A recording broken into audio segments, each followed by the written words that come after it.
Nagsimula na ang NBA preseason. Nagharap agad ang dalawang kilala at malakas na team sa Western Conference Warriors versus LA Lakers. Wala si Draymond Green para sa Golden State Warriors dahil sa injury, habang sa Lakers naman ay wala din si LBJ at Austin Reeves. First five ng Warriors: Looney, Wiggins, Curry, Chris Paul at si Klay Thompson. Sa Lakers naman ay Davis, D'Russell, Hakeem Vanderbilt at si Gabe Vincent. First quarter inumpisa ni AD ang unang puntos para sa Lakers, habang sa Warriors naman ay si Chris Paul 2 points agad sa jump shot, at maagang nag-init naman si Klay Thompson na nagpakawala agad ng dalawang threes. Bago matapos ang first half, sobrang ganado at energetic si JK. Napasahan pa nga si Curry sa bench, tumawa na lang si Steph at Chris Paul. Mabuti na lang at lamang na ang Warriors dito at natapos nga ang first half na may 6 na kalamangan ang Warriors sa score na 29-23 na pinangunahan ni Klay Thompson na may 8 points. Sa Lakers naman ay si D'Russell naman 8 puntos din. Sa pagsisimula ng second quarter, pumikawala agad si AD ng 2 tres para mailapit sa kalamangan ng Warriors.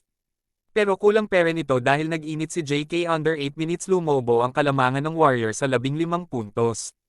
Under 2 minutes naman binalak pang makahabol ng LA, ngunit sumagot agad itong bagong batang player ng Warriors na si Podziemski, at sa mga natitirang segundo pumasok pa ang buzzer beater shot ni D'Angelo Russell, ngunit natapos ang second quarter lamang pa rin ang Warriors sa pangunguna ni JK na may 9 points sa score na 61-54. Naghalimaw talaga si Kuminga.